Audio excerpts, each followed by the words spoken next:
হায় রে কপাল, স্বপ্ন দেখার আগে স্বপ্ন ভেঙে গেল ব্রাজিল সাপোর্টারদের। প্রিন্স নেইমারের আর খেলা হবে না ব্রাজিলের হয়ে। সামনেই আর্জেন্টিনা আর কলম্বিয়ার সাথে বিগ ম্যাচ, কিন্তু হায় কপাল পুরা, হতভাগা নেইমারের খেলা হবে না সেই ম্যাচে। কারণ নতুন কিছু নয়, সেদিন সান্তোসের হয়ে সেমিফাইনালটাও খেলা হয়নি তার ইনজুরির কারণে। আর আজ সেই ইনজুরির কারণেই খেলা হবে না ব্রাজিল জাতীয় দলে। ব্রাজিল ফুটবল ফেডারেশন থেকে জানানো হয়েছে নেইমার শতভাগ ফিট না থাকার কারণে তাকে ব্রাজিল জাতীয় দলের নেক্সট 2টা ম্যাচের সম্ভাব্য তালিকা থেকে বাদ দেওয়া হয়েছে। ইনজুরি খুব গুরুতর নয়, কিন্তু নেইমারকে নিয়ে কোনো চাপ নিতে চায় না ব্রাজিল। কারণ যে কোনো মূল্যে 2026 বিশ্বকাপে ফুল ফিট নেইমারকে দলে চায় ব্রাজিল। শুধু নেইমার নয়, ব্রাজিল জাতীয় দল থেকে ছিটকে গেলেন আরো 2 জন। ডিফেন্ডার দানিলো এবং ম্যান সিটির গোলকিপার এডারসনকেও পাবে না ব্রাজিল। কে খেলবেন তাদের জায়গায় সেটা অবশ্যই শুনবো, তবে তার আগে প্রিন্স নেইমারের সর্বশেষ অবস্থাটা জেনে নেই। নেইমারের ইনজুরির ইতিহাস খুব দীর্ঘ। সেই যে 2014 সালে ইনজুরিতে পড়েছিলেন, সেটা এখনো বয়ে বেড়াচ্ছেন এই তারকা। তবে বারবার সব প্রতিকূলতার সাথে লড়াই করে তিনি ফিরে এসেছেন, অ্যাটলিস্ট ফিরে আসার চেষ্টা করেছেন।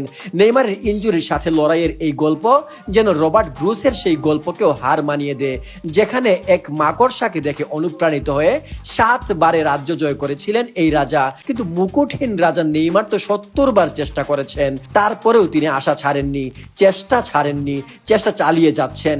এত চেষ্টা করতে করতে কখনো কখনো ক্লান্ত হয়ে যান নেইমার।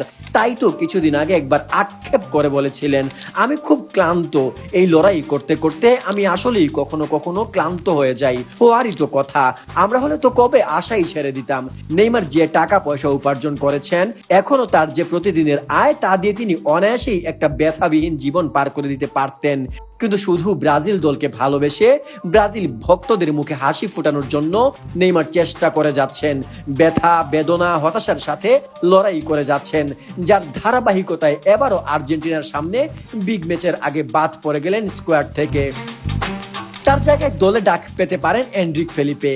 ভবিষ্যতের কথা চিন্তা করে তাকে দলে নিচ্ছেন ডোরিভাল। অবশ্য কেউ কেউ বলছেন এনরিকের জায়গায় অ্যান্টনিকেও একটা সুযোগ দিয়ে দেখতে পারেন ডোরিভাল। আর ম্যানচেস্টার সিটি গোলকিপার এডারসনের জায়গায় ডাক পেয়েছেন ফ্রেঞ্চ লিগ মাতানো গোলকিপার লুকাস পেরি। অবশ্য তাকে দলে রাখার দাবি আগেই করেছিলাম আমরা। অবশেষে এডারসনের ইনজুরির ফলে তৈরি হলো সেই সুযোগ।